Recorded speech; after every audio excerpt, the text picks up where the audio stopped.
நிழற்குடை படத்தினுடைய பாடல் வெளியீட்டு விழாவிற்கு வந்திருக்கிற என்னுடைய பேரன்பிற்கும் பெருமதிப்பிற்கும் உரிய பெருமக்கள்,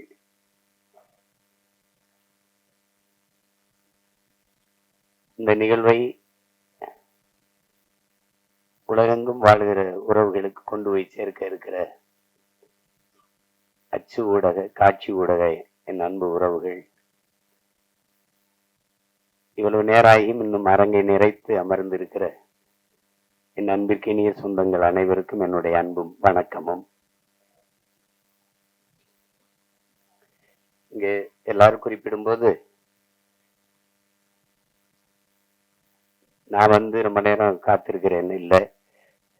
இந்த நிகழ்வு எங்க குடும்ப நிகழ்வு. நீங்கெல்லாம் இந்த நிகழ்வுல இவ்வளவு நேரம் பங்கேற்று காத்திருக்கிறதுக்கு நான் தான் உங்க எல்லாருக்கும் அன்பையும் நன்றியும் சொல்ல கடமைப்படுத்துகிறேன். வரும்போது என்னை வரவேற்க கூட தேவயானி அவர்கள் சொன்னாங்க, நீங்க வந்ததுக்கு ரொம்ப நன்றின்னு. இல்லை, எங்க படத்துல நீங்க நடிச்சதுக்கு ரொம்ப நன்றின்னு நான் சொன்னேன். ஏன்னா இது நம்மளோட குடும்ப படம்னு நினைச்சு, எங்க குடும்ப படம்னு கடைசியாதான் கதாநாயகனா நடிச்ச தம்பி விஜயத்துக்கும் குடும்ப படம்னு தெரியுது. ஏன்னா அவருடைய பொண்ணு பாப்பாவும் நடிச்சிருக்காங்க. இது அது என்னுடைய அண்ணன் அதிகமான. இப்ப நாங்க எல்லாம் ஒரு குடும்பம். நாங்க ஒன்னா இருந்து பயிற்சி எடுத்து வந்தவங்க. நான், என்னுடைய மைத்துனர் ராஜா, அதை சிவா ஆறுமுகம் எல்லாம். அப்ப கூப்பிடும்போது நம்ம இது எனக்கு உண்மையிலே தெரியாது தேவயானி அவர்கள் இதுல நடிச்சிருக்காங்கன்ட்டு. வந்துகிட்டு இருக்கும்போது ஒரே சூரட்டியா இருந்தது. ஏதோ நிழற்குடைன்னு இப்ப இது புதுசா கூப்பிட வருது போல இருக்குது. தேவயானி நடிச்சிருக்காங்க. இங்க வந்து பார்த்தா இது நம்ம படம், அதுல அவங்க நடிச்சிருக்காங்கன்னு எனக்கு தெரிஞ்சது. அப்ப ரொம்ப மகிழ்ச்சியா இருந்தது. தேவயானி அவர்களுக்கு ஒரு பேசி எல்லாரும் சொன்னாங்க, இவங்க நடிச்சா நல்ல கதை இருக்கும், நல்ல படமா இருக்கும்ட்டு ஒரு மதிப்பு இருக்கு சிலருக்கு. முன்னாடிலாம் அம்மா கேரோஜி அவர்கள், அதுக்கப்புறம் எங்க அக்கா ரேவதி போன்றவர்கள், இப்போதைக்கு தேவயானி இவங்க நடிச்சா நல்ல படத்துலதான் நடிப்பாங்க அப்படின்னு ஒரு மக்கள்கிட்ட ஒரு கருத்து பதிவு இருக்கு. அது காரணம் அவங்க தேர்வு செய்து நடிச்ச கதாபாத்திரங்கள். முதல்ல அவங்க அறிமுகமானது எங்க அண்ணன் மூலமா. அவங்க தொட்டாச்சி நீங்கி, பிறகு அண்ணனே எடுத்த சொர்ணமுகி, அதுல ரொம்ப நல்ல கனமான கதாபாத்திரம். அப்புறம் உங்களுக்கு தெரியும் காதல் கோட்டை, அது இந்திய விருதை பெற்ற சிறந்த படங்கள் அது ஒன்று. அதுக்கப்புறம் சூரிய வம்சம். அவங்களுக்கு சொல்லிக் கொள்ளுற மாதிரி ஒரு ஒவ்வொரு காலகட்டத்திலயும் ஒரு படம் பதிவாயிருக்கு. அவங்க எந்த காலத்திலையும் தன்னுடைய பேரை கெடுத்துக்கல. ஏதோ காசுக்காக ஏதோ வந்த கதையெல்லாம் ஒத்துக்கிட்டு நடிச்சோம் அப்படின்னு இல்லாம, அந்த நற்பெயர் தான் அவங்கள 30 வருஷம் கழிச்சு மறுபடியும் இவர் கதாநாயகியா நடிக்கிற அளவுக்கு உயர்த்தி இருக்குன்னா அது காரணம் அதுதான். அது எல்லாருக்கும் வாய்க்கப்பெறாது. அவங்களுக்கு வாய்க்கப்பட்டிருக்கிறது. அது ஒரு பெரிய பெருமைக்குரிய நிகழ்வு. இங்கே பல மேதைகள் எல்லாருமே என்னுடைய அன்பு உறவுகள். என்னுடைய அண்ணன் மனோஜ்குமார், என்னுடைய சியான், நாங்க சியான் தான் பேசிப்போம், ராஜ்கபூர் அவர்கள். அதுக்கப்புறம் என்னுடைய அன்பு தம்பி சுரேஷ் காமாட்சி, என்னுடைய அண்ணன் செல்வமணி அவர்கள். நாங்க ஒரே பல்கலைக்கழகத்தின் மாணவர்கள். எங்க அப்பா மணிவண்ணன்ட்ட, ஆமா, எனக்கு மூத்தவர் எங்க அண்ணன். நான் இந்த அரசியலுக்கு வர்றதுக்கு முன்னாடி எங்க அப்பாட்ட உதவி இயக்குனராக இருந்து பணி செஞ்சேன். அப்போ இந்த அரசியலுக்கு தள்ளப்பட்டு தான் சொல்லணும். செய்யும்போது எனக்கு எல்லாரும் இல்லை. அப்ப எங்க அப்பா என்னை தன் பையன் நினைக்காம என்னை கூட நின்று எனக்கு தோல் கொடுத்துட்டாரு, மணிவண்ணன் அப்பா. அப்ப எங்க அண்ணன் பேசி, செல்வா, உனக்கு இளையவன், உனக்கு ஜூனியர்னு நினைச்சு இது பண்ணி ராகராஜ் செல்வா, இப்போதைக்கு நமக்கு அவன் தாண்டா இருக்கான், அவனை பிடிச்சுதாண்டா நம்ம ஏதாவது செஞ்சாகணும் நம்ம இனத்துக்கு, வா செல்வான்னு கூட்டிட்டு வந்தாரு. அப்ப நாங்கெல்லாம் இது எப்படி சொல்றதுன்னா, குடும்ப உறவோட கொள்கை உறவாக இணைந்தவர்கள் நாங்க அண்ணன் தம்பிகள் எல்லாம். அப்படி என்னுடைய அண்ணன் சிவா எனக்கு ரொம்ப என் மேல ரொம்ப அன்பு. எனக்கு இன்னைக்கு வரைக்கும் ஒரு குற்ற உணர்வு. நானும் எங்க அண்ணனும் இணைஞ்சு பணி செய்யும் போது அதை ஒரு சிறந்த படமா, வெற்றி படமா தர முடியல என்னால. அதுக்கு இன்னைக்கு வரைக்கும் எனக்கு ஒரு குற்ற உணர்வு இருக்கு. கதை சொல்லும்போது அவருக்கு தம்பிக்கு அடுத்த படம் பகலவன் தான் எடுக்கிறதா இருந்தது. அவருக்கும் அது விருப்பம். அப்ப எனக்கு அது விருப்பம். ஆனா என்னுடைய தம்பி மாதவன் அதை ஒத்துக்கல. அது காரணம் ரொம்ப கடினமா இருந்துச்சு. அவர் தம்பி படத்துல அவரை ரொம்ப நான் கஷ்டப்படுத்திட்டேன். கையெடுத்து கும்பிட்டா அப்படி மறுபடியுமா அண்ணா வேணாம் அண்ணா அப்படின்னு ஒரு கொஞ்சம் இடைவெளி விடுங்கன்ட்டாரு. அப்புறம் இந்த கதையில நடிக்கணும்னாரு. நான் என்ன சரி எடுப்போன்னு எடுத்தேன். தமிழ்லயே கொஞ்சம் உரையாடல் எழுதிட்டேன். தம்பியில ஒரு 90 விழுக்காடு தமிழ்ல இருந்தது. அது வெற்றி அடைஞ்சிருச்சு. அப்புறம் இதுல முழுக்க தமிழ்லயே உரையாடல் எழுதுனா அதுல என்ன பாத்தீங்கன்னா, ஐ லவ் யூ என்று வர வேண்டிய இடங்களில் எல்லாம் நேசிக்கிறேன் நேசிக்கிறேன் என்று வருவது நெருடலாக இருக்கிறது என்று விமர்சனம் எழுதியிருந்தாங்க. எனக்கு என்ன செய்யறது தெரியல. என்னுடைய அண்ணன் காசி ஆனந்தன், அவர் உணர்ச்சி பாவலர், ஈழத்து பாவேந்தன், அவர்கிட்ட போய் பேசிக்கிட்டே இருந்தேன். அவர்கிட்ட சொன்ன வருத்தமா இப்படி எழுதியிருக்காங்கன்னு. அன்பை கூட தாய்மொழியில் பரிமாற தெரியாத ஒரு இனம் இருந்தா என்ன செத்தா என்ன போடா அப்படின்ட்டாரு. அப்ப நான் அந்த படம் எடுத்து கொடுத்துட்டு நான் எங்க அண்ணனுடைய அழைப்பின் பேர்ல ஈழத்துக்கு போயிட்டேன். போய் ஒரு வாரம் கழிச்சது பேசிட்டே இருக்கும்போது படம் ஓடலன்னு தெரிஞ்சிருச்சு. அப்ப யாரோ சொல்லியிருக்காங்க தம்பியோட படம் ஓடல, ஒரு வருத்தத்தில் இருப்பான் போல இருக்குதுன்ட்டு. அப்ப எந்த சார் கேட்கல படம் என்னாச்சு கதை என்ன, யாரோ சொல்லியிருக்காங்க இந்த காதல் கதை போல அப்படின்னு சொல்லியிருப்பாங்க. அவர் ஆரம்பிக்கும் போதே நமக்கு எதுக்குப்பா பூ கவிதைலாம் ஆரம்பிச்சாரு. காதல்ங்கிறது பருவகால உணர்ச்சி, அது எல்லாருக்கும் இயற்கையில வர்றதானே. தமிழர்களுக்கு இல்லாதது மானம் வீரம் ரெண்டும் தான் கொஞ்சம் குறைவா இருக்கு. அதுக்கு நமக்கு தம்பி படம் மாதிரி தரையிலையும் அடிக்கணும் திரையிலையும் அடிக்கணும், அப்பதான் நமக்கு விடுதலை வரும்னாரு. அதை செஞ்சிருக்கணும். இப்ப ஆனா என்னைக்காவது ஒரு நாள் நான் எங்க அண்ணனுக்கு, அந்த சிவானனுக்கு சொல்றேன் இந்த இடத்துல, என்னைக்காவது ஒரு நாள் உங்களுக்கு என்னால ஏற்பட்ட இழப்பை நான் ஈடு செய்வேன். அது ஒருவேளை நீங்க அன்னை கூட கேட்டீங்க தம்பி அந்த பகலவன்னு, அதை கூட திருப்பி உங்களுக்கு எடுத்தரேன் உங்களுக்கு. அது தவறுதான் நடந்துச்சு. அது ஆனாலும் எங்க அண்ணனுக்கு எனக்கு இருக்கிற அந்த அன்பு பிணைப்பு போல. இப்ப எங்க அண்ணன் ஐயா ஐயராஜ் அவர்கள் சொன்னது மாதிரிதான் எங்க அண்ணன் அதிகமான ஒரு தலை சிறந்த இயக்குனரா அவங்க அது என்ன தொடர்ச்சியா படைப்புகள் இல்லை. அவருடைய படங்கள் இன்னைக்கு அவரை இயக்கிக்கிட்டு வர்ற இந்த படங்கள். இப்ப தொட்டாச்சி நீங்க எல்லாம் பார்த்து எங்க அப்பா பால்மேந்திரா வீட்டிலேயே போய் பாராட்டி, ஞாபகம் இருக்கா அண்ணா, வீட்டுல போய் பாராட்டி என்னோட அப்படி ஒரு படம் எடுத்துட்டேன் அப்படின்னு. அப்படி அந்த கதை திரைக்கதை பயணத்துல பயணிக்கிறதுக்கு ஆட்கள் ரொம்ப குறைவு, ரொம்ப குறைவு. இப்ப நம்ம கிட்ட ஒரு மேதை சாதாரணமா உட்கார்ந்துருக்கல, அவரை கடந்துலாம் ஒருத்தனை இங்க கதை திரைக்கதை அமைச்சு எடுத்துட்டு போயிட முடியாது. ஆமா, அதுல நம்ம பக்கத்துல இருக்கிறதுல பக்கத்துல இருந்துட்டோம். ஆனா வீட்டுக்கு போனா படபடப்பா இருக்கும். நம்மால் தானே பக்கத்துல இருந்து வந்துட்டு. மிகப்பெரிய பெருமை அவரெல்லாம் நமக்கு இப்படி ஒரு படைப்பாளி, நம்ம நம்ம நம்ம நாட்டுல நம்ம இனத்துல பிறந்து இப்படி ஒரு படைப்பாளி அப்படின்னு நீங்க யோசிச்சு பாருங்க. புதிய வார்ப்புகள்னு ஒரு படம், அவர் தான் கதாநாயகனா நடிக்கிறாரு, அவர் தான் கதை வசனம், எங்க அப்பா இயக்குறாங்க, பாரதிராஜா அப்பா. அன்னைக்கு அது புதிய வார்ப்புகள்னு தலைப்பு வைக்கிறதுக்கு இன்னைக்கு என்னென்ன பெயர் வருதுன்னு உங்களுக்கு தெரியும். அதை நம்ம சொல்லி அது விமர்சனமா போயிடும். நான் அதை சரி செய்யறதுக்கு இது நேரம் இல்லை. புதிய வார்ப்புகள் அப்படின்னு அப்பெல்லாம் நம்ம எப்ப அந்த காலகட்டத்துல அதுல ஒரு முடிவு இறுதி கட்ட காட்சி வருது. உரையாடெல்லாம் பிச்சு வதறிப்பாப்ல. ஒரு அந்த விதவை பெண்ணு பூ விற்கும், வாத்தியாரு கதாபாத்திரம், அவங்க ரதி, அவங்க பூ அந்த வாத்தியார்கிட்ட இவங்ககிட்ட சொல்லுவாங்க, வாத்தியார பூ பறிச்சாத்தான் வாடி போகும், இல்ல செடியில விட்டாலும் வாடி போயிரும் அப்படின்லாம் இருக்கும். அப்ப இதையும் குங்குமம், இந்த பத்திரிகை எல்லாம் ரொம்ப புகழ் பெற்றது இந்த இதழ்கள். அப்ப நீ இதையும் கொடுத்தாதான் வாத்தியார் குங்குமம் தருவாரா அதெல்லாம் அந்த ஐயோ, அதெல்லாம் ஒரு ஒரு ஆதிமேதைகளினுடைய கூடல் அது. அதுல ஒரு அண்ணன் கவுண்டமணிக்கு கதாநாயகியை கட்டி வச்சிருவாங்க. அந்த வில்லன் கதாபாத்திரம் அந்த கட்டி வச்சிருக்காரு ஜி சீனிவாசன் ஐயா.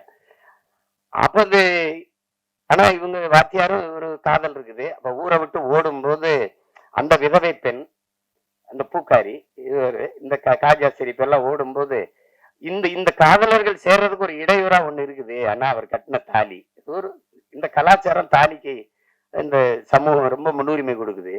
அப்படியே பார்த்துட்டு டப்புன்னு அந்த தாலியை அறுத்துட்டு அவரே அறுத்துடுறாரு. கட்டின தாலி அவரே அறுத்துட்டு 2 பேரையும் சேர விடுறாரு. கையை பிடிக்கிறாங்க. அந்த விதவை பெண்ணை நிக்குது, அந்த பூவித்த பெண்ணு. அதை கையை பிடிச்சிட்டு இப்படி போகும்போது புதிய வார்ப்புகள்னு போடுறாப்ல. ஒரு எழுத்தாளர், ஒரு எழுத்தாளர். கொஞ்ச நாள் கழிச்சு அப்புறம் அவரே திரைக்கதை, கதை திரைக்கதை செய்து நடிச்சு அந்தைய நாட்கள்னு ஒரு படம் வருது. அதுல இவர் காதலிச்ச பெண்ணு அது அண்ணன் ராஜேஷ திருமணம் பண்ணி போயிடுறாங்க. கல்யாணம் ஆயிருது. அது அப்ப வந்து அவர் சேர்த்து வைக்க போராடுறாரு. போராடி கடைசியா உச்சக்கட்ட காட்சி வந்துருது. 2 பேரும் இருக்கும்போது அவர் வந்து அந்த மருத்துவர் கதாபாத்திரம் வந்து இந்த காதலன்ட்ட சேர்த்து விடுறதுக்கு இது பண்றாப்ல. இப்ப நம்மால ஒரு ஹார்மோனிய பெட்டி வச்சுக்கிட்டு இந்த ஹரவர மலையாளத்துல இதே டாக்டரே அத அது நீங்க புதிய நவீன 21ஆம் நூற்றாண்டு ஆள் தானே, 20ஆம் நூற்றாண்டு இல்லையா, 20ஆம் நூற்றாண்டு ஆள் தானே. தாலி அறுத்துடு. எந்த காதலி உங்களுக்கு மனைவியா வரும், ஆனால் உண்ட காதலி எனக்கு, உன்ன மனைவி எனக்கு காதலியா வராது. அப்ப அந்த அந்த அந்த தாலியை அறுத்து எடு அப்படின்ன அப்படியே போய் அறுத்து எடுக்க முடியாது. அந்த பெண்ணு தாலி அறுத்துட்டு வர முடியாது. இது கையெடுத்துட்டு பட்டினா இதே மண்ணின் கலாச்சாரம் பண்பாடுன்னு பேசி பட் இந்த கிளைமேக்ஸ் ஓல்டு பட் கோல்டுன்ட்டு போயிடுவாப்ல. இதை யோசிச்சு பாருங்க. உலகத்துல ஒரே ஆள் தான் தாலி அத்துட்டு போய் வாழணும்னு சொன்னா அதே ஆள் தான். தாலி அத்தாம வாழ இதுதான் கலாச்சாரம் சொன்னது ஒரே எழுத்தாளன் தான். உலகத்துல இப்படி ஒரு ரைட் எழுத்தாளர் இருக்கவே முடியாது. ஒரே எழுத்தாளர் இப்படி எழுதி நம்ப வைக்க முடியும். இப்படி எழுதணும்னா எழுத்தின் வன்மை, எழுத்தின் அழுத்தம் அப்படின்னு சொல்லாமடா. பொய்ய உண்மையில பொய் சாட்சியிலே நடிச்சவர் தான் அவரு. சாதாரண உட்கார்ந்து இருக்காப்ல. எங்க அப்பாவுக்கு ஒரு கிளைமேக்ஸ், எங்க அப்பாவுக்கு எழுதி கொடுத்தது வேற, கைதின் டைரியில. அதுதான் ஆட்சிராஜ்தான்ல வந்தது. அவர் திமுறா நீ இந்த ராஜு நான் எழுதி நானா ஒண்ணு எடுப்பேன். அது அப்ப செய்வாரு. அதுல எல்லாரும் நானும் அவர்கிட்ட எழுத்தாளராக வேலை செஞ்சிருக்கேன். என்ன பண்ணுவாரு எங்க அப்பான்னு தெரியும். அதுல அவர் வந்து சிவாஜி, சத்ரபதி சிவாஜி வேடத்தை போட்டு நிறுத்திட்டாப்ல. சரி, அது ஓடிடுச்சு. ஏன்னா அது வரைக்கும் நான் திரைக்கதையை பிச்சு உதறிட்டாப்ல. அப்புறம் இது இல்ல வேற கிளைமேக்ஸ், நான் எழுதி கொடுத்த கிளைமேக்ஸை நான் எடுக்கிறேன் அந்த காட்சியின் போய் அப்ப அமிதாப் பச்சன் சிறிதை வச்சு ஆக்கிராஜ் சட்டம் அது வென்றுட்டாப்ல. இப்படி ஒரு எழுத்தாளர் வந்து அதுக்கு ஒன்றும் நிகர் இல்லை. அது வந்து சொல்லி முடியாது. முதல் படம் ஒருத்தர் ஒரு பெரிய இயக்குனர் இருந்து நடிகரை கதாநாயகனா நடிச்சு வெளியில வந்து முதல் படம் சுவர் இல்லாத சித்திரங்கள்னு எடுக்கணும்னா அது அவரை தவிர எவராலும் முடியாது. அப்ப அப்படி ஒரு படைப்பாளி இன்னைக்கு நம்ம பக்கத்துல உட்கார்ந்து இந்த படத்தை பாராட்டி பேசுறாருன்னா அதை விட இந்த படத்துக்கு கிடைத்த பெருமையும் பாராட்டும் ஒண்ணும் கிடையாது. ஒரு குடும்ப பாங்கான படத்தை எடுத்து அதையும் தரமான வெற்றியடை வைக்க முடியும். எளிய கதாபாத்திரங்களை வைத்துனா அது அவரால் தான். ஒரு கதையை வந்து 2 தாள்ல அவர் சொல்லுவாருங்க. தேவர் பிலிம்ஸ்ல வந்து கதை கேட்கிறாங்க. அப்ப அவர் போய் கதை சொல்றாரு. ஐயா கதை சொல்லும் போது அவங்க குப்பத்தொட்டி சார் அதுல ஒரு குழந்தை சார்னு அவரே சொன்னதுதான். குப்பத்தொட்டி சார் அதுல ஒரு குழந்தை சார்னு அவருக்கு பிடிக்கல. அப்புறம் பெரிய ஆளாயிட்டாரு. அன்னைக்கு நான் வந்து உங்ககிட்ட கதை சொல்லும் போது குப்பத்தொட்டி சார் ஒரு குழந்தை சார்னு சொல்லிட்டேன். ஆனா இன்னைக்கு வந்து சொன்னா குப்பத்தொட்டி சார் அதுல ஒரு குரங்கு சார்னு சொல்லியிருப்பேன் அப்படின்னு சொல்லி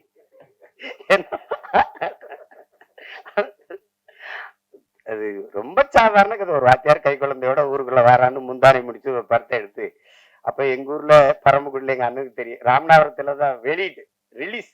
பரமக்குடியில 2வது தரம் தான் வரும். அப்ப ஜெகன்ல எங்க அண்ணங்க எல்லாம் நாங்க படிச்சிருக்கோம். எங்க அண்ணங்க எல்லாம் சைக்கிள் வச்சிருப்பாங்க. அவளுக்கு படத்தை போய் பார்த்து வந்துட்டு ஒரே புலம்பல், தம்பி பாக்கியராஜன்னு ஒருத்தன்டா எந்த குறையும் இல்லாம இருக்கா, பயங்கர படம், முந்தான முடிச்சுன்னு ஒரு படம்னா அவங்க ரொம்ப இதுல நம்மள எந்த காலத்துல போய் பார்க்க. ஏன்னா நாங்க மறுபடியும் 2வது வெளியீடு வந்தா தான் பார்க்க முடியும். அப்படி பல படைப்புகளை தந்து இன்னைக்கு அமைதியா உட்கார்ந்துருக்காங்க. அவரு நம்ம கூட இருக்கிறாருங்கிறதே பெருமை. திரை உலகில் அது ஒரு மைல்கல். KS கோபாலகிருஷ்ணன் ஒரு மைல்கல்னா அது ஒரு மைல்கல். பாக்கியராஜ், பாரதி ராஜா, மகேந்திரன், பாலு மகேந்திரன்ல அது ஒரு பல்கலைக்கழகங்கள். அப்படி ஒரு பெருமைக்குரிய கலைஞர் நம்மோட இருந்து இந்த படத்தை வாழ்த்துறாருங்கிறத விட பெருமை வேற என்ன இருக்குது சொல்லுங்க. அதுக்கப்புறம் இங்க இருக்கிற என்னுடைய தம்பி பேரரசு அவர் தொடர்ச்சியா வெற்றி படங்களா கொடுத்தா. அவங்க வருகை கூட சொன்னாங்க எல்லா ஊரையும் அறிமுகப்படுத்தினது அவன் தான் என் தம்பி. அதுக்கப்புறம் என் தம்பி ரவி மரியா, அதெல்லாம் கதாநாயகனா நடிச்ச விஜித் எனக்கு ரொம்ப தெரியும். ரொம்ப என்னுடைய தம்பி, என் தம்பி தமிழ் குமரன். நாங்க ஒரே குடும்பம். தமிழும் நான் ஒரு தாயின் வயிற்றுல பிறக்கலை ஒழிய ஏன் பிறக்கலைன்னா, ஒரு தாயின் வயிறு தாங்காதுன்னு தனித்தனி தாய்க்கு பிறந்தோம். அப்படி ஒரு அண்ணன் தம்பி நாங்க. அந்த எங்க குடும்பத்துல விஜித் ஒருத்தர். விஜித் தான் அதுல நடிச்சிருக்கான்னு எனக்கு உண்மையில தெரியாது. வந்தவன கிட்ட நான் தானே கதாநாயகன் நடிச்சிருக்கேன், என்னப்பா சொல்ற? அப்படி எல்லாமே ஒரு வியப்பா இருந்துச்சு எனக்கு. எல்லாம் ரொம்ப மகிழ்ச்சியா இருந்தது. அதுல உட்காருங்க. அவர் நல்லா வரணும். இந்த படத்தை பார்க்கும்போது நான் படம் பார்க்க நேற்று அழைக்கும் போது எனக்கு நேரம் ஒத்து வரல, கிடைக்கல. அது இப்ப அதனால நான் படத்தை முதல்ல பாட்டை போட்டு காட்டு அதை வச்சு பேசிடுறேன்னு. எங்க அண்ணன் செல்லுமணி இவங்கெல்லாம் குறிப்பிட்டு பேசுன மாதிரி அது ஒளிப்பதிவு செய்த நம்ம குருதேவ் அவர் வணங்கான்லயே ரொம்ப சிறப்பா பண்ணியிருந்தாரு. ரொம்ப அருமையான ஒளிப்பதிவு. அப்ப இந்த இசை இப்படி ஒரு படத்துக்கு, இப்ப ஒரு பெரிய ஆடல் பாடல் படம், அடிதடி படம்னா சமாளிச்சிடலாம். குடும்ப கதைகளுக்கு மென்னுணர்வை நகர்த்துற படங்களுக்கு இசையமைக்கிறதுங்கிறது ரொம்ப கடினம். அதை ஒரு இளைய பிள்ளை நவீன் பாலகுமார் செஞ்சிருக்காருங்கிறது ரொம்ப பாராட்டுக்குரியது. அது மனதில் நிக்கிறது போல மெல்லிய இசையால் வருடணுங்கிறது ரொம்ப கடினம். இசைங்கிறது இப்ப ஒலிகளின் குவியல் தான். இந்த ஒலி செவியில போய் நின்றுச்சுன்னா அது இல்ல, அது உள்ள போய் இதயத்தை வருடிருச்சுன்னா அது இசை ஆயிடுது. அப்படி ஒரு இசையை தந்த ஒரு இளவல், அவருக்கு என்னுடைய அன்பும் வாழ்த்துக்களும். பாடல் வரிகளை தந்த அவங்க ஒரு பெண்மகள். ரொம்ப நாளைக்கு அப்புறம் ஒரு பெண் கவிஞரா வர்றதை நம்ம பார்க்கும்போது ரொம்ப பெருமையா இருக்கு. உங்களுக்கு பெரிய இடம் காத்திருக்குது. நல்ல வரிகளை அழகாக எங்க அண்ணன் அவ்வளவையும் நினைவில் வச்சு எங்க அண்ணன் மனோஜ்குமார் அவர்கள் சொல்லிட்டாங்க. ஆமா, நரேன் பாலகுமார் நரேன் பாலகுமார் அவர்கள் நல்லா செஞ்சிருக்கீங்க. வாழ்த்துக்கள், வாழ்த்துக்கள். நாங்கெல்லாம் திரையுலகில இருந்து வந்திருக்கோம். எங்களுடைய மேட்டூர் சட்டமன்ற உறுப்பினர் அவர் எங்களுடைய அன்புக்காக இந்த விழாவுக்கு வந்திருக்கிறார்.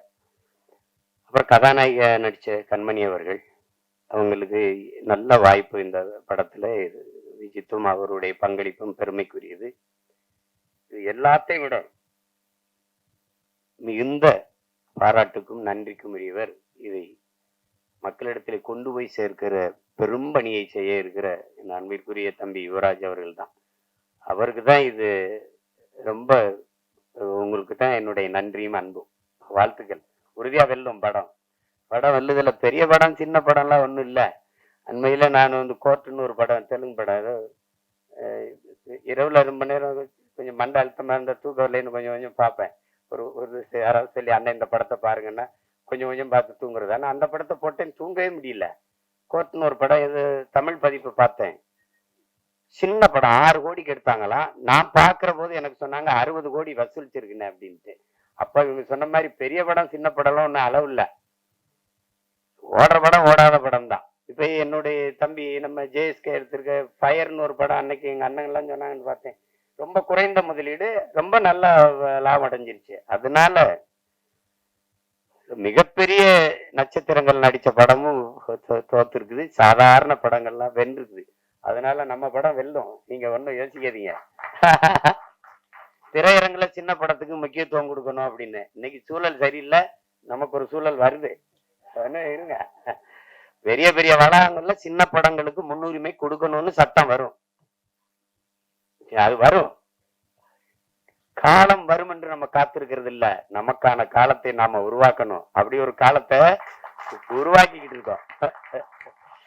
இங்க சொன்ன என்ன மேல 90க்கு போயிடணும் அப்படின்னா இல்ல, 2026லயே நம்ம அந்த 90 காலத்தை மறுபடியும் உருவாக்க முடியும்.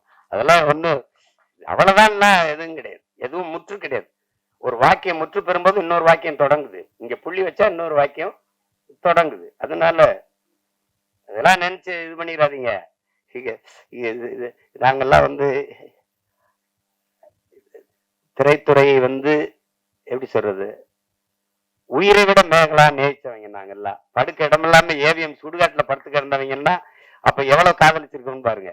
பல இரவுகள் பட்டினி கிடந்திருக்கோம், பல இரவுகள். அவ்வளவு அன்பு காதல் இந்த திரைத்துறை மேல. அப்ப இது அதாவது அழிய விட்டுற முடியாது. ஆனா எங்க அண்ணன் செல்லுமணி அவர்கள், நான் ஒரு மேடையில பேசினதான் சொல்றாங்க, குறிப்பிடுறாங்க, இங்க விவசாயியும் திரைப்பட தயாரிப்பாளரும் ஒரே நிலையில் நிக்கிறாங்க. அவங்க விளை வச்ச அவங்க தயாரிச்ச பொருளுக்கான விலையை அவங்க தீர்மானிக்க முடியல. தீர்மானிக்கிற காலத்தை நாம உருவாக்கணும். அப்பதான் வேளாண்மை செழிக்கும், திரைக்கலையும் செழிக்கும். அது காரணம் ஒற்றுமை இல்லாததுனாலதான். இன்னைக்கு எழுத்தாளர் சங்கத்துல நம்ம ஐயாவும் தொழிலாளர் சங்கத்துல எங்க அண்ணன் போன்ற தளபதிகள் இருக்கிறதுனால ஒரு பாதுகாப்பு இருக்கு. பத்தல, எல்லாத்தையும் சரி செய்ய நினைக்கிறோம். இதை சரி செய்யாம விட்டுருவோமா என்ன? அதுக்கு ஒரு காலம் வரும். ஆனா இதுல என்னுடைய மைத்துனர் சிவா ஆறுமுகம், ராஜான்னு நாங்க அழைப்போம். அவருடைய செல்லமா அழைக்கிற பேரு. நாங்க ஒரே குடும்பமா வாழ்ந்தவர், கடுமையான உழைப்பாளி. என்ன இருந்தாலும் அந்த நேசித்து வந்த திரைத்துறையை விட்டு வெளியேறல. அது ஒரு பெரிய பெரிய அதுக்கு அவருக்கு பெரிய பாராட்டு. சிலர் விட்டுட்டு போயிடுவாங்க, ஆனா விடல. அப்ப படம் எடுக்க ஆள் இல்ல, சரி நம்மளே எடுப்போம். அதெல்லாம் அது ஒரு போர் தான். அது அப்படிதான் சொல்லணும். அது ஒரு தவம்னு தான் சொல்லணும். புலம்பிக்கிட்டு நிக்கல, யாரும் வரல, யாரும் எடுக்கல, அப்படிலாம் இல்லை. ஒரு அதுக்காக அவர் துணிஞ்சு தயாரிச்சதுக்கு, அதை துணிஞ்சு நாம வெளியிடணும். அந்த யுவராஜுக்கு 2 பேருக்கு என்னுடைய பாராட்டுகள். நான் என் மைத்தனர் சொல்லுவேன், இயக்குனர் சிவா ஆறுமுகத்தோட தயாரிப்பாளர் சிவா ஆறுமுகத்துக்கு தான் என்னுடைய பாராட்டுகள். அதுதான் ரொம்ப ரொம்ப பெருமைக்குரியது. அப்ப இங்க எது ஒன்று எளிதா கிடைச்சிருக்கு, ஒன்னும் வந்தோடனே யாருக்கும் இது இல்லை. ஒண்ணுதான், எவ்வளவுதான் திறமை இருந்தாலும் வாய்ப்பு இல்லை என்றால் அது பயனற்று போகும். இங்க நிறைய திறமையான கலைஞர்கள் வாய்ப்பின்றி இருக்கிறாங்க. அதுல இன்னைக்கு புதியவர்களை, தம்பி விஜித்தை, கண்மணி போன்றவர்களை, 2 அன்பு செல்வங்களை எல்லாம் பார்க்கும்போது ரொம்ப தேவையானவர்களே வியந்து பாராட்டுறாங்க. அந்த அந்த குழந்தை அவ்வளவு அருமையா நடிச்சு என்னுடைய கைக்குட்டை ராணியிலே நான் நடிக்க வச்சேன் அப்படின்னா அதெல்லாம் பெரிய வியப்பா இருக்கு. அப்படிலாம் நினைக்கும் போது இந்த விழாவில பங்கேற்றதுல எனக்கு பெரிய மகிழ்வு, மன நிறைவும் இருக்கு. தேவையானியவர்களை நாங்க திரைப்பட நடிகையா பார்க்க முடியாது. எங்க வீட்டு மருமகள், எங்க வீட்டு பெண், அப்படிதான் நாங்க பார்ப்போம். எங்க குடும்பத்துல ஒருத்தரா தான் பார்ப்போம். அதே மாதிரி எங்க அண்ணன் பொண்ணு வனிதா வந்திருக்காங்க. வனிதாட்ட எனக்கு பிடிச்சது அந்த துணிவு, நினைக்கிறது செய்யணும். அந்த துணிவை எனக்கு பிடிக்கும். அது அவங்களுக்கு பாராட்டி. ஏன்னா நான் அந்த குடும்பத்துல ஒருத்தன். அண்ணன் விஜயகுமார் அண்ணன் எனக்கு ரொம்ப பிடிக்கும், ரொம்ப பிடிக்கும். நான் அவங்களுக்கு தனித்த அன்பு. அதுல படத்தொகுப்பாளர், கலை இயக்குனர் விஜயானந்த், படத்தொகுப்பாளர் எல்லாருக்குமே என்னுடைய அன்பும் பாராட்டுகளும். எல்லாரையும் சொல்லிட்டேன்னு நினைக்கிறேன், ஏறக்குறைய சொல்லிட்டேன். தர்ஷன் வாங்க வாங்க மாப்பிள்ள. இவரு என் மைத்தனுடைய மகன் தர்ஷன் சிவா. இவர் அறிமுகம் செஞ்சிருக்காரு. ஆனா அந்த படத்துல பார்த்ததுக்கு இதுக்கு நேர வித்தியாசம் இருக்கு. காரணம் அதுல ஒரு பெரிய மீசையை வச்சு பண்றாரு. அதனால இவரை அறிமுகம் செய்வதில் நான் ரொம்ப பெருமை அடைகிறேன். எல்லாரும் வாழ்த்துக்கள் உங்களுக்கு. எல்லாரும் இப்படி வந்தவங்க தான். ஒரு தொடங்குதல் எளிது யாருக்கும், அதை தொடர்வதுதான் கடினம். தொடர்ந்து அதே தவத்துல இருந்தால் யாரும் வெல்ல முடியும். அப்படிப்பட்ட கலைஞர்கள் இங்க நிறைய அப்படி வென்றிருக்காங்க. இன்னைக்கு வரைக்கும் நான் சொல்வேன், இன்னைக்கு அப்ப நான் நேர்ல ஐயா ரஜினிகாந்த் அவர்களை பார்த்தேன். தூரத்தெல்லாம் பார்த்துருக்கோம். அப்ப நேர்ல 2.25 மணி நேரம் 2.5 மணி நேரம் போயிட்டு இருந்தோம். அவருக்கு இருக்கிற இந்த ஆர்வம், இவ்வளவு படம் நடிச்சு இவ்வளவு சாதிச்ச பிறகும் புதிதாக ஒன்றை தெரிந்து கொள்றதுல அவருக்கு இருக்க ஆர்வத்தை பார்க்கும்போது இவர் ஏன் ஜெயிக்க மாட்டாரு அப்படின்னு நமக்கு தோணுது. என்னை ஈர்க்க வச்சுட்டு சிமன்ல வந்துடுறேன் அப்படின்னு போகும்போது அதே அந்த படத்துல பாக்குற மாதிரி அதே வேகம் நடை, அதே வேகத்தை பார்க்கும்போது இவ்வளவு சுறுசுறுப்பாகி அவரு சோம்பேறிகளை கூட அவர் இயங்குறத பார்த்தா இயங்கிடுவான். அப்படி ஒரு அது அவரு அந்த தேடலும் அந்த வெறியும் இருக்கிற ஒவ்வொருத்தனும் உச்சத்தை தொடலாம், சாதிக்கலாம். அதுல சாதாரணம் இல்லை. அப்படி வந்ததுல அதுல இவ்வளவு பேரு இந்த படைப்புல பங்கேற்றிருக்காங்க. குறிப்பா இதுக்கு பிதா மகனா இருந்து பீசுமரா இருந்து வாழ்த்திட்டு இருக்கிறது எங்க அண்ணன் அதிகமான். அவர் இப்ப படம் இயக்கிட்டு இருக்காரு. என் தம்பி சுரேஷ் காமாட்சி தயாரிச்சிட்டு இருக்காரு. அது சிறந்த படைப்பா வந்துகிட்டு இருக்கு. ரேவதி அக்கா அவங்க நடிச்சிட்டு இருக்காங்க. அதுமே இது போல ஒரு குடும்ப பாங்கான ஒரு படம் தான். படத்தை பார்க்கும்போது தாய்மையை சொல்லுது. எந்த குழந்தையும் நல்ல குழந்தைதான் மண்ணில் பிறக்கையிலே, பின்பு நல்லவராவதும் தீயவராவதும் அன்னை வளர்ப்பதிலேன்னு இருக்கு. ஒரு குழந்தைக்கு முதல் ஆசிரியை அதனுடைய பெற்றோர்கள் தான், அதனுடைய தாய் தான். சொல்றான் பாருங்க ஒருத்தன், உலகத்தின் எல்லா செல்வங்களையும் ஒரு தட்டிலையும் தாயின் பேரன்பை ஒரு தட்டிலையும் வச்சா தாயின் பேரன்பு இருக்கிற தட்டு தான் தாழ்ந்து இருக்கும்ன்றான். நீங்க எவ்வளவு உயரத்துக்கு வேணாலும் போங்க, எவ்வளவு ஒரு உயரத்திற்கு வேணாலும் போங்க, உங்களை பார்த்து பொறாமைப்படாத ஒரே உயிர் உலகத்தில் உண்டென்றால் அது உங்களை பெற்ற தாய் தாங்கிறான். உங்க மனைவி விட இப்ப இப்ப 4 பேர் வந்து நம்மள படம் எடுக்கும்போது பார்த்தா கொஞ்சம் அதிகமா தீதே அப்படி இருக்கும் அது பிரச்சனை இது. ஆனா தாய் இல்லைன்னா நபிகள் சொல்லுவாரா, சொர்க்கத்தை இங்கேடா தேடிட்டு இருக்க, அது உன் தாயின் காலடியில இருக்குடாங்கிற. ஆபிரகாம் சொல்றான், நான் இதுவரை பெற்ற எல்லா புகழுக்கும் இனிமேல் பெறப்போகிற புகழுக்கும் என்னை பெற்ற தாய்தான் காரணம்ங்கிறான். அது ஒன்னும் சொல்றதுக்கு இல்லை. தாயின் பேரன்பின் கிணை விஸ்வாமித்திரர் அவர் சொல்றாரு, அத வால்மீகி சொல்றான், நீ வந்து ஆண்களின் எல்லா வெற்றிக்கும் காரணம் வந்து பெண்கள் தான்றான். அந்த பெண்கள் அந்த தாய்மையை போற்றாம ஒன்றும் இல்லை இங்க. அதுதான் நீங்க அததான் அந்த படம் வலியுறுத்துது, சுருக்கமா அதை வலியுறுத்துது. அந்த தாய்மையை தாங்கி நிற்கிற தகுதி அந்த கதாபாத்திரத்தை ஏற்றிருக்கிற நம்ம தேவயானி அவர்களுக்கு இருக்கு. ஐயா பாக்கியராஜ் அவர்கள் சொன்னது மாதிரி நிழற்குடையே, இந்த படத்தின் நிழற்குடையே அவங்க தான். அது அவங்க போதும் தொடக்க காட்சிக்கு திரையரங்குக்கு மக்களை அழைச்சிட்டு வர அவங்க ஒரு படம் போதும். அதுக்கப்புறம் உள்ள வந்தால் பார்த்த எல்லாரும் நிறைவா சொல்றாங்க, எனக்கு பார்க்குற வாய்ப்பை நான் பெறலை, ஆனால் விரைவில் நான் பார்த்துட்டு அதுக்கான வாழ்த்தை நான் எழுதுறேன். படத்தில் பங்கேற்ற அனைத்து கலைஞர்களுக்கும், பின்னிருந்து உழைத்த அனைத்து தொழில்நுட்ப கலைஞர்களுக்கும், இவ்வளவு நேரம் இந்த நிகழ்வை பதிவு செய்து கொண்டிருக்கிற அச்சு காட்சி ஊடக என் உறவுகள், இங்கே அரங்கை நிறைத்து அமர்ந்திருக்கிற என் அன்பு சொந்தங்கள், விழாவிலை பங்கேற்று வாழ்த்தி அமர்ந்திருக்கிற பெருமக்கள் எல்லோருக்கும் என்னுடைய அன்பும் நன்றியும் வணக்கம்.